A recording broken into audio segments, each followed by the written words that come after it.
Super Saravana ஸ்டோர்ஸ்ல December 16 இருந்து ஜனவரி 15 வரைக்கும் ஒவ்வொரு பிரான்ச்லயும் ஒரு கஸ்டமருக்கு ₹1,00,000 மதிப்புள்ள தங்க நகை பண்டிகை பரிசு. சொந்த வீடு வாங்க ஸ்டெப் ஸ்டோனுக்கு வாங்க. Step stone. இந்தியர்களில் அதிகம் பயன்படுத்துறது தென்னிந்தியர்கள். தென்னிந்தியர்கள்லேயே அதிகம் பயன்படுத்துறது மலையாளிகளும் தமிழ்நாட்டை சேர்ந்தவங்க. இந்த 2 பேர் தான் தங்கத்தை நீங்கள் எப்படின்னா கணக்கில் வராத தங்கம் கிலோ கணக்கில் நம்மகிட்ட இருக்குது கைவசம். ஏன்னா இது என்ன அப்படின்னு பார்த்தீங்கன்னா, இது இன்றைக்கி நேற்று உள்ளதில்லை. இது எப்படின்னா மன்னர் காலத்திலேருந்து பாண்டிய மன்னன் கஜானாவை பார்த்தா மிரண்டு போயிடுறாங்க. நான் சென்ற நாடுகளிலே உலகத்தில் நான் சென்ற நாடுகளிலே இவ்வளோ பொண்ணும் பொருளும் குவிச்சு வச்சதை நான் பார்த்ததில்லை. பாண்டிய நாட்டில் இருந்த மாதிரி அப்படின்னு. ஸோ இப்போ நம்மளுடைய தமிழர்களுடைய பாரம்பரியத்திலே இருக்குது. அதே மாதிரி நீங்கள் பார்த்தீங்கன்னா உமர் குசுரு அப்படின்னு ஒருத்தர், அவரும் எழுதிக்கார். அவர் அரபு டிராவலர், அவரும் அதை எழுதுறாரு. பாண்டிய நாட்டு வழியாக தான் நான் போனேன், இவ்வளோ தங்கத்தை நான் பார்த்ததில்லை, முத்துக்களையும் பவளங்களையும் பார்த்ததில்லை. ஏன்னா முத்துக்கள் பூரா தூத்துக்குடியில் தான் கிடைக்கும். அங்கேருந்து தான் அரபு நாடுகளுக்கே போகும். அதை பண்ணாங்க, அதில் யாரும் இறங்கலை. அப்புறம் பார்த்தா என்ன பண்ணாங்கன்னா, கோடீஸ்வர பெண்களை மண்டையை கழுவுறதுக்கு நீங்கள் சாதாரண ஆள் போட்டால் தானே பிளாஸ்டிக்ன்றீங்க, சில்வர் பாத்திரம்ன்றீங்க. பென்ஸ் பிஎம்டபிள்யூவில் வரும்போது அந்த பிளாட்டினம் போட்டாங்கன்னா உங்கள் பெரிய ஆள், அதுக்கும் 5 லட்சம் அப்படின்ற மாதிரி. அதே தான் நீங்கள் நார்த் மெட்ராஸில் போனீங்கன்னா சேட்டு கடையில் ஹோல்சேலில் 40 ரூபாய்க்கு விற்பாங்க. அதை கடையில் போனீங்கன்னா 4000 ரூபா. ஸோ இந்த மாதிரி பழக்கத்தை சேமிப்பு இல்லாமல் அந்த காசு பூரா நாசமாக்கி கடைசியில் வேலையை விட்டிங்கன்னா நீங்கள் தெருவில் நிற்கணும். பார்த்த உடனே எல்லாரும் கண்டுபிடிக்கிறாங்க, சாதாரண மனிதர்கள். ஆனால் வைரத்தை நீங்கள் கண்டுபிடிக்க முடியாது. துபாக்கூர் வைரமா கரெக்டான வைரமானு உனக்குமே தெரியாது. அதே மாதிரி இப்போ என்னன்னா, அதுக்கு ஒரு சர்டிஃபிகேட் கொடுப்பான். அந்த சர்டிஃபிகேட்டை தொலைச்சிங்கன்னா அந்த மோதிரம் விலைக்கு போகாது, செயின் விலைக்கு போகாது. இந்த பென்டென்ட்லாம் போட்டு இருப்பாங்கல்ல, அதை நீங்கள் வெறும் இதில் போட்டிங்கன்னா ரோட்டு கடையில் வாங்கின மாதிரி தான் இருக்கும்.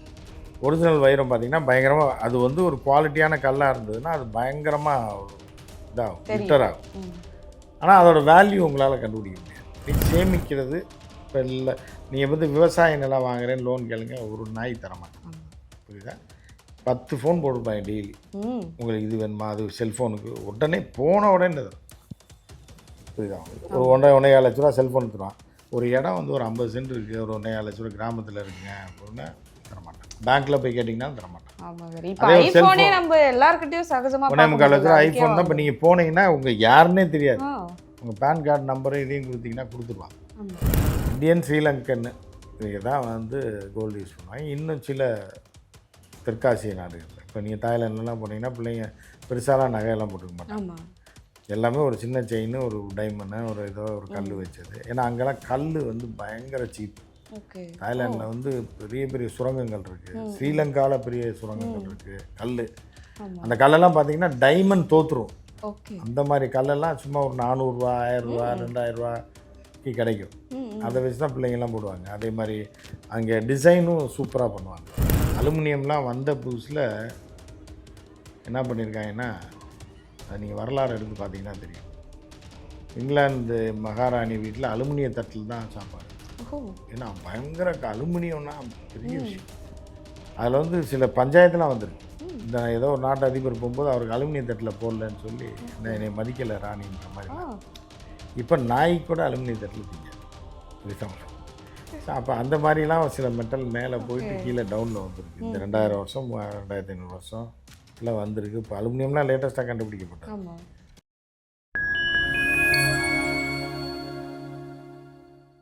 ஃபைன் டைம் நேயர்களுக்கு வணக்கம். இன்னைக்கு நம்ம கூட நிகழ்ச்சியில் சீனியர் ஜேர்னலிஸ்ட் உமாபதி சார் நம்ம கூட இணைஞ்சிருக்காரு. வணக்கம் சார். வணக்கம்மா சார். நான் 16ல் இங்கே வேலைக்கு வரும்போது தங்கத்தோட விலை எனக்கு தெரிஞ்ச வரைக்கும் ஒரு 6000 சில்லற இருந்துச்சு சார். சரி கொஞ்சம் கொஞ்சமாக வாங்க தொடங்கிடுவோம் அப்படின்னு சொல்லிட்டு எல்லாருமே யோசிச்சது. ஏன்னா வேலைக்கு போன பிறகுதான் பெண்கள் அவங்களா தங்கம் சேர்க்கறதுக்கு தொடங்குவாங்க. அப்படி ஒன்று பண்ண தொடங்கும் சார். இன்னைக்கு நியூஸ் பார்க்கும்போது கொஞ்சம் கொஞ்சமாக ஏறிச்சு. சரி நம்ம இதுக்கு எப்படியாச்சும் இருக்கும், பிடிச்சிடலாம் அப்படின்னு பார்த்தா ஒரு சவரனே 1 லட்சத்துக்கு மேலே போயிடுச்சு சார். இதுக்கப்புறம் அந்த கனவை மறந்துடலாமான்றது என்னோடது. நிறைய பேரோட மிடில் கிளாஸாக இருக்கிறவங்களோட கனவு அப்படிதான் இருக்குது. இதுக்கப்புறம் தங்கத்தை நினைச்சே பார்க்க கூடாதா அப்படின்றது, எலைட்டுக்காக தங்கம் மாறிடுச்சா அப்படின்றது. இந்த தங்கம் விலை மிகப்பெரிய ஒரு அதிர்ச்சிகரமான ஒரு விஷயம். அதாவதுமா இப்போனா தங்கத்தை ஒழிச்சு கட்டணுன்றது தான் கார்ப்பரேட்டுகளுடைய தங்க பயன்பாட்டை, அதாவது உலகத்திலேயே ம். தங்கத்தை வந்து அதிகம் பயன்படுத்துறது வந்து இந்தியர்கள். ஆமா. ரைட்டா? இந்தியர்களில் அதிகம் பயன்படுத்துறது தென்னிந்தியர்கள். ம். தென்னிந்தியர்கள்லேயே அதிகம் பயன்படுத்துறது மலையாளிகளும் தமிழ்நாட்டை தமிழ்நாடு சேர்ந்தவங்க. இந்த 2 பேர் தான் தங்கத்தை வந்து நீங்கள் வந்து எப்படின்னா கணக்கில் வராத தங்கம் கிலோ கணக்கில் நம்மகிட்ட இருக்குது, கைவசம் இருக்குது. ம். ஏன்னா இது வந்து என்ன அப்படின்னு பார்த்தீங்கன்னா, இது இன்னைக்கு நேற்று உள்ளதில்லை. இது வந்து எப்படின்னா மன்னர் காலத்திலேருந்து நம்மளுடைய ஜெனட்டிக்கலாக உள்ளது. ஆமா. நீங்கள் வந்து தென்னிந்தியாவை பொறுத்தளவுக்கு, குறிப்பாக பாண்டிய மன்னர்கள் பொறுத்தளவுக்கு, சோழ மன்னர்கள் கூட வந்து தங்கத்தை மட்டும் இது பண்ணல. ம். பாண்டிய மன்னர்கள்ட்ட இருந்த தங்கம் வந்து இந்த உலகத்தில் எவன்கிட்டையுமே கிடையாது. ஓகே. அதாவது ஒரு கஜானாவை திறந்தா கண்ணு கட்டுற தூரம் மலை மாதிரி தங்கமும் வைரமும் குவிஞ்சு கிடக்கிறதா யுவான் சுவாங் சொல்கிறார், ஓகே. Chinese traveller. ஆ. அதே மாதிரி வந்து ஒரு அரேபியன் டிராவலரும் எழுதி வச்சுருக்காரு. ம்.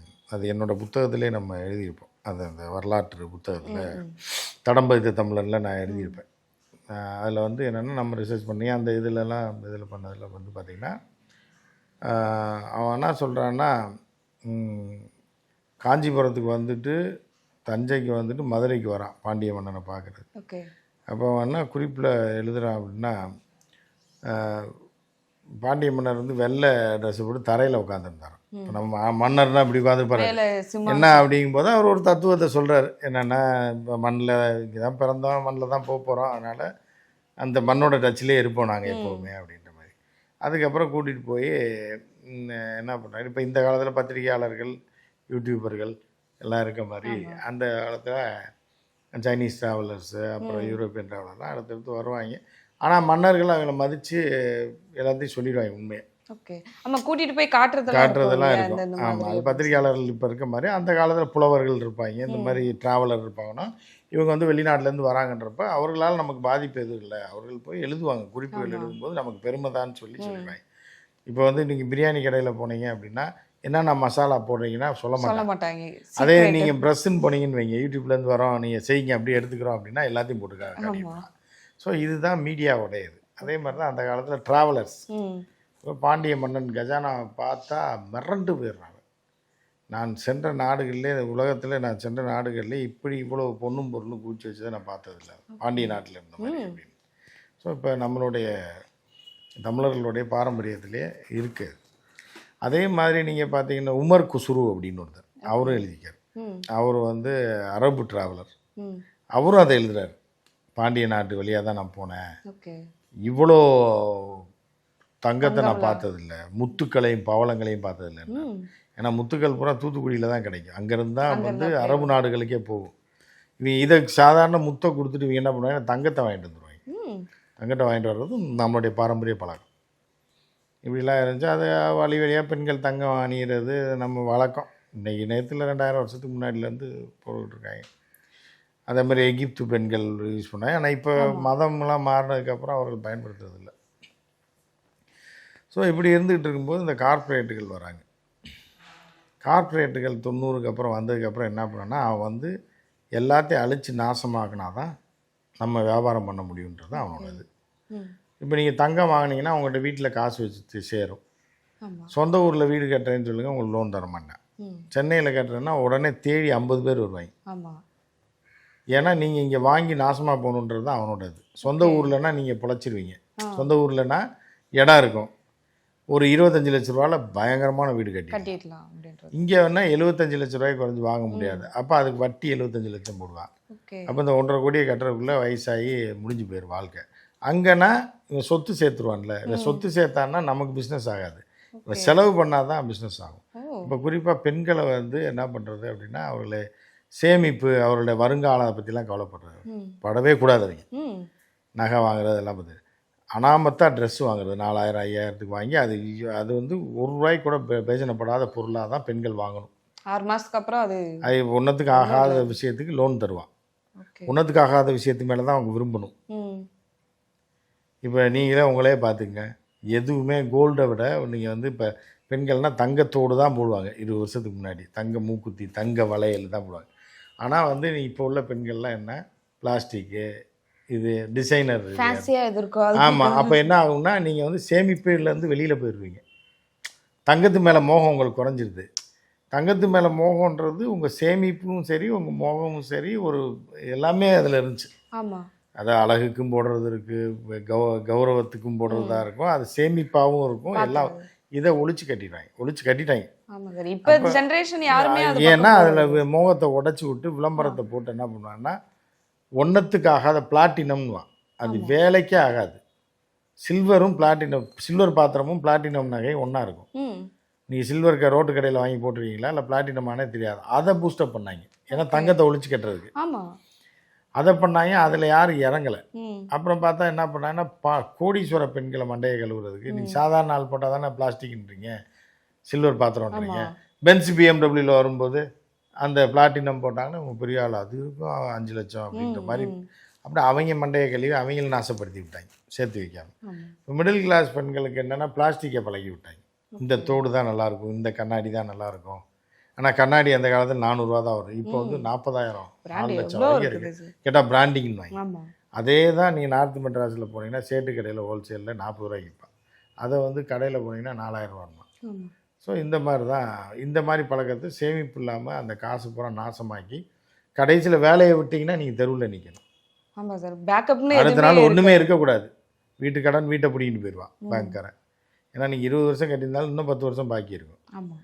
காலத்துக்கு அடையாது அந்த மாதிரி விஷயங்கள். இப்போ குடி ஆண்களாக இருந்தால் நல்ல சரக்கு 8000 10,000 ஃபுல்லு அப்படின்னா அவன் அன்னைக்கோட அவன் முடிஞ்சு போனான். 8000 ரூபா அதில் போயிடும். ஸோ இந்த மாதிரி இல்லை காஸ்டியூமு இல்லை ஷூ, ஒரு ஷூ 14,000 18,000 பிராண்டடுமா, அதை வந்து திருப்பி விற்றீங்கன்னா 5 ரூபாய்க்கு கூட விலை போகாது. அது இதே தூக்கிட்டா வர திரும்ப விற்கிறதுன்ற மாதிரி. இல்லை அந்த மாதிரி வந்து யூஸ்லெஸ்ஸான பொருளை என்ன பண்ணுவான்னா பிராண்டட்னு சொல்லி ஏதோ ஒரு இதில் உங்களை ஃபோக்கஸ் பண்ணி அதை வந்து ஈர்ப்பை ரெடி பண்ணி அந்த பொண்ணு பிராண்டட் ட்ரெஸ் தான் ஏன் போடும் அப்படின்ற மாதிரி.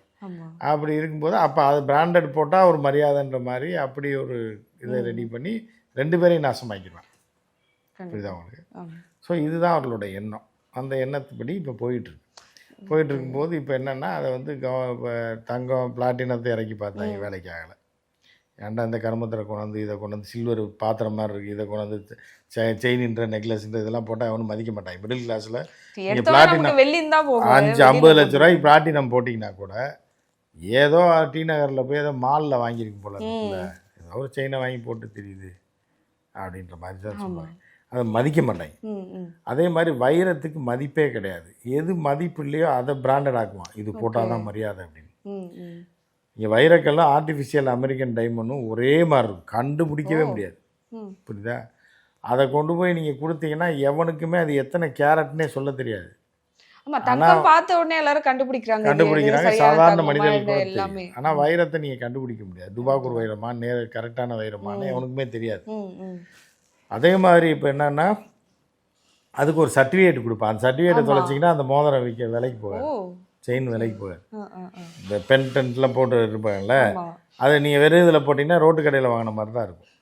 ஒரிஜினல் வைரம் பார்த்தீங்கன்னா பயங்கரமாக, அது வந்து ஒரு குவாலிட்டியான கல்லாக இருந்ததுன்னா அது பயங்கரமாக இதாகும், லிட்டர் ஆகும். ஆனால் அதோட வேல்யூ உங்களால் கண்டுபிடிக்க முடியாது. நீங்கள் எதில் எங்கே இப்போ பென்ஸில் போய் இறங்குனீங்க அப்படின்னா பெரிய கோடீஸ்வரி பயங்கரமான டைமண்ட் நெக்லஸ்லாம் போட்டிருக்கா அப்படின்னு சொல்லுவாங்க. அதே டைமண்ட் போட்டு நீங்கள் டிவிஎஸ் 50ல் போனீங்கன்னு வைங்க, ஏதோ ஒரு கல் வச்ச கடையில் அண்ணாச்சி கடையில் வாங்கிட்டு வந்துருக்கும் போலன்னு வாங்க. ஸோ அப்போ வேல்யூ கிடையாது. ஸோ அப்போ வேல்யூ இல்லாத பொருளை வேல்யூ ஏற்றி உங்கள் தலையில் கட்டுவாங்க. பெண்கள் தலையில் மெயினாக பெண்களை காலி பண்ணிட்டீங்கன்னா அந்த உலகத்தில் எல்லாமே காலியாயிடும். Okay, correct. அதே மாதிரி ஆம்பளை பசங்க இருந்தாங்கன்னா அவன் இந்த கார் இந்த பிராண்டுன்னு பைக்லேயே இப்போ பிராண்ட்லாம் வர வச்சுட்டாங்க, அந்த மாதிரி சொல்லுவாங்க. அது ஒரு ப்ரெஸ்டீஜியஸாக சொல்லுவாங்க. ஸோ அப்படி பார்த்தீங்க அப்படின்னா இப்படியே ஏமாற்றியே இந்த உலகத்தை வந்து ரொட்டேஷனாக பண்ணி சேமிக்கிறது. இப்போ இல்லை நீங்கள் வந்து விவசாய நிலம் வாங்குறேன்னு லோன் கேளுங்க, ஒரு நாய் தரமாட்டான். புரியுதா? 10 ஃபோன் போட்டுருப்பாங்க டெய்லி. உங்களுக்கு இது வேணுமா, அது செல்ஃபோனுக்கு உடனே போன உடனே தரும். புரியுதா? உங்களுக்கு ஒரு 1.5 லட்ச ரூபா செல்ஃபோன் தருவான். ஒரு இடம் வந்து ஒரு 50 சென்ட் இருக்குது, ஒரு 1.5 லட்ச ரூபா கிராமத்தில் இருக்குங்க அப்படின்னா தரமாட்டான். பேங்க்ல போய் கேட்டிங்கன்னா தரமாட்டான். ஆமா வேற இப்போ அதே ஒரு ஐபோனே cellphone. நம்ம எல்லார்கிட்டயும் சகஜமா 1.25 ஐஃபோன் தான். இப்போ நீங்கள் போனீங்கன்னா உங்க யாருன்னே தெரியாது. ஆ உங்கள் பேன் கார்டு நம்பரை இதையும் கொடுத்தீங்கன்னா கொடுத்துருவான். ஆமா ஏன்னா இது வேல்யூ இல்லை. ம் இது நீங்கள் நாசமாக போகிறதுக்கு வாங்குறீங்க. நல்லா இருக்கிறதுக்கு வாங்குறதுக்கு லோன் தர மாட்டேன். ஆமா கரெக்ட் கிராமத்தில் ஒரு கிராமம்னு இல்லை, செங்கல்பட்டு பக்கத்தில் ஒரு இடம் வாங்குறேன்னா தரமாட்டேன். ஒரு வீடு கட்டுறேன்னா தரமாட்டேன். சென்னை சிட்டிக்குள்ளே வாங்குறீங்கன்னா அடுத்த செகண்ட் 10 பேர் வருவான். ஓகே ஏன்னா இது அவன் கட்டுப்பாட்டில் இருக்க போகுது. இது வந்து இப்போ இந்த வீட்டோட 3 மடங்கு வேல்யூ அவன் அடிச்சுப்பான். அது அதே மாதிரி தங்கம் வாங்குறதுக்கு லோன் கேளுங்க, தலையில் ஏன் அது வேல்யூ தானே, திருப்பி எப்போ வேணாலும் உங்கள் கடன் அடைச்சிருவாங்க. அவங்க தரமாட்டான். வீணாக போகிற ஒரு வாட்ச் வாங்குறேன்னு கேளுங்க, 40,000 ஒரு வாட்ச் உரைச்சி டியூவில் போட்டுருவான். உடனே ஃபோன் வாங்கினா தந்துடுவான், கண்ணாடி வாங்கினா தந்துடுவான். ஏன்னா இது எல்லாமே வீணாக போகிறது. ஸோ அந்த மாதிரி இருக்கிறதுனால இப்போ வந்து தங்கம் வந்து வேல்யூவாக இருக்குன்றதுனால ஒரு பக்கம் வந்துருக்கு. இப்படியே போனா என்ன ஆகும் சார்? இப்போ விலை இப்போ அதிகமாயிட்டே தங்கம் போகுது வந்து அப்படின்னு. என்னென்ன ஏன் விலை ஏறுதுன்னா ஒரு விஷயம், நம்ம வந்து ஆபரணத்துக்கு பயன்படுத்துகிறோம். ஆமா இப்போ ரஷ்யாவில் எடுத்துட்டிங்கன்னா தங்கத்தை பயன்படுத்தவே மாட்டாங்க பெண்கள். ஏன்னா அந்த ஒயிட்ஸுக்கு வந்து தங்கம் எடுப்பாக தெரியாது. ஆமா ஒரு ப்ரௌனிஷாக இருக்கக்கூடியவர்கள் ஒரு ஒரு ஒரு நம்ம இந்தியன் கலருக்கு தான் அந்த தங்கம் வந்து தங்கம் நல்லா எடுப்பா தெரியும். ஆம்பளைங்களாக இருந்தாலும் பொம்பளைங்களாக இருந்தாலும் எடுப்பாக தெரியும். நீங்கள் ஒயிட்ஸ் வந்து அவன் என்ன தான் செயின் போட்டாலும் அசிங்கமாக இருக்குது. அது பார்த்து ஒரு வெள்ளைக்காரன் 10 பவுன் செயின் போட்டான்னு வைங்க, அது கேவலமாக இருக்கும்.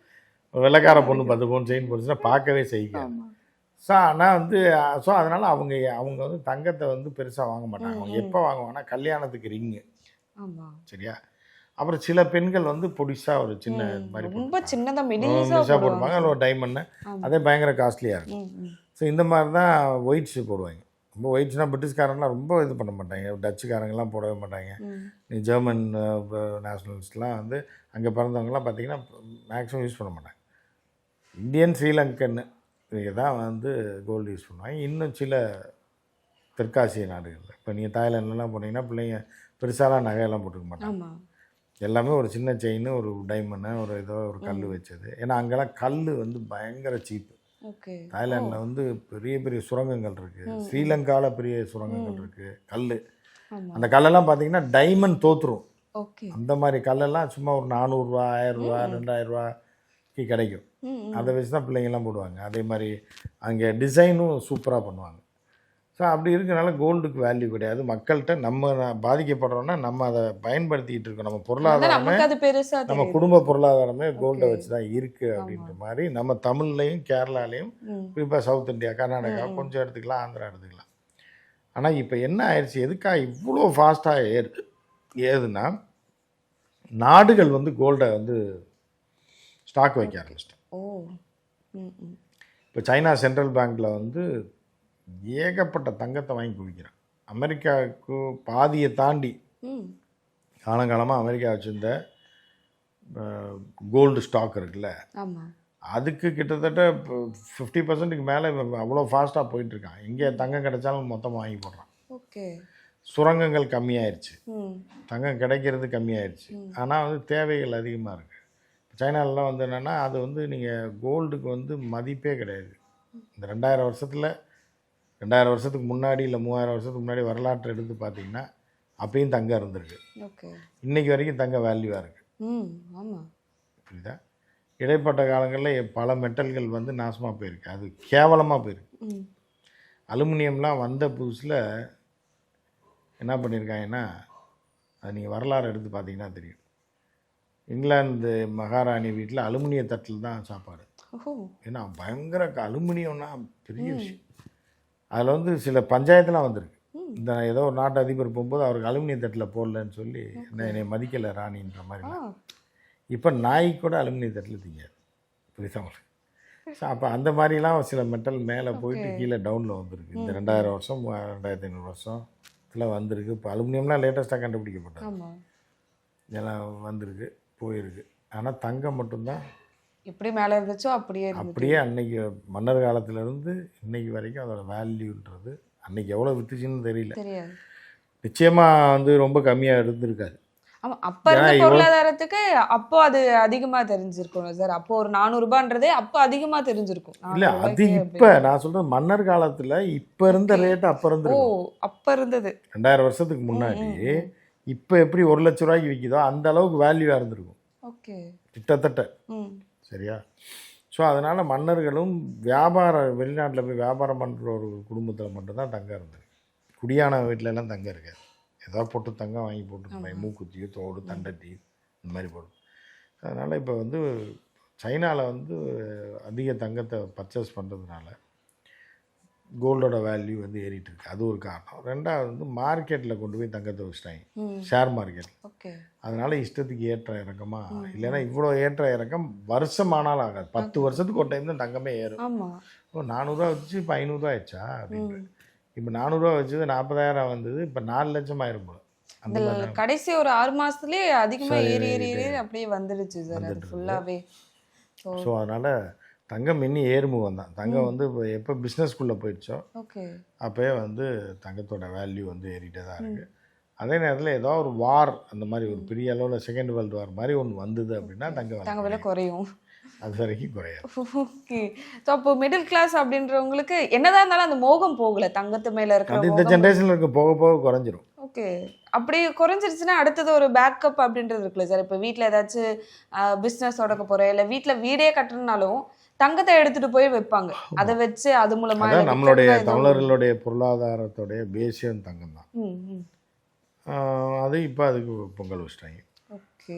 ஸோ நிலைமை என்ன ஆக போகுது, இன்னும் ஏறுமா, இதுக்கப்புறம் ஏறிட்டே போச்சுன்னா யாருக்கு இல்லை 2 லட்ச ரூபா வரைக்கும் போகுன்றாங்க. ஓகே. ஒரு கிராம் வந்து ஒரு பவுன் ஒரு பவுன் 2 லட்சம் ரூபாய் வரைக்கும் போகிறதுக்கு வாய்ப்பு இருக்குன்றாங்க இன்னும் அடுத்த வருஷத்துக்குள்ள. எனக்கு தெரிஞ்சு அடுத்த வருஷம் மிடிலே மாறிடும்னு நினைக்கிறேன் சார். அவ்வளோ எகிரிடுறது வாய்ப்பு இருக்கு. ஸோ என்ன நடக்குதுன்றதை நம்ம வெயிட் பண்ணி பார்த்தா தான் தெரியும். நிறைய பேரோட ஆசை அது குறையுமா, கொஞ்சம் குறைஞ்சாலும் பரவாயில்ல அப்படின்றதுல தான் இருந்துட்டு இருக்காங்க. ஸோ வெயிட் பண்ணி பார்க்கலாம் சார். நிறைய விஷயங்கள் எங்களுக்காக இது சார்ந்து நிறைய நீங்கள் வந்து பகிர்ந்துக்கிட்டீங்க. தங்கத்தோட நிலைமை எப்படி இருந்துச்சு அப்படின்றதுலாம் மிக்க நன்றி சார். நன்றிமா.